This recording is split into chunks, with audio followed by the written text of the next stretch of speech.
Sejumlah sekolah di Kabupaten Aceh Tengah mulai melaksanakan kegiatan belajar dan mengajar pasca bencana hidrometeorologi yang melanda kawasan tersebut. Sekolah berlangsung di lembaga pendidikan yang tidak terdampak signifikan akibat bencana, maupun yang dapat kembali digunakan setelah dilakukan pembersihan dari material banjir maupun longsor.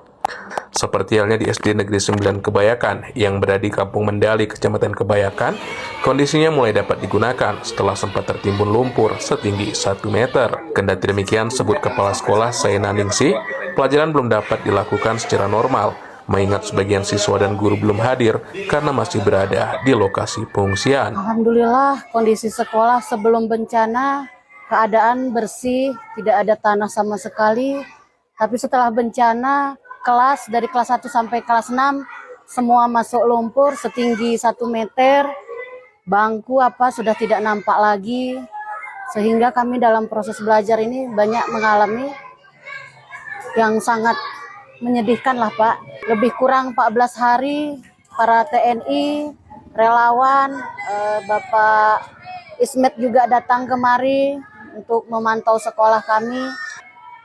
Yang kami perlukan lagi Pak, baju anak masih banyak yang menggunakan pakaian bebas, karena Pak, anak-anak ini yang selamat cuma baju di badannya.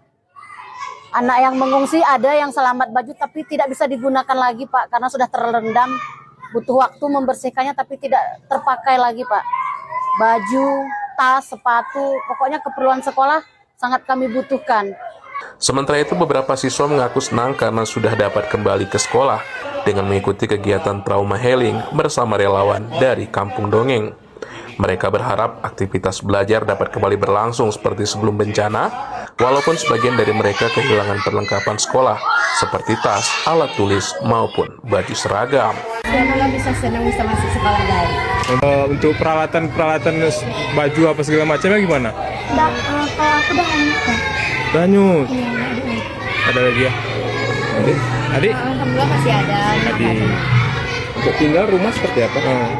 Kondisi masih, alhamdulillah masih itu. Nggak ada apa-apa. Ada apa-apa? Adik yang kena ya? Nggak ada lagi. Nggak ada lagi ya? Yang butuh buku dan seragam sekolah. Dan sepatu. Sepatu juga. SD Negeri 9 Kebayakan sendiri memiliki sejumlah kelas, namun hanya satu yang kini dipergunakan. Kondisi tersebut akibat sejumlah peralatan seperti kursi dan meja rusak karena sempat tertimbun lumpur dalam beberapa minggu. Fitra Jayadi, RRI Takengon, melaporkan.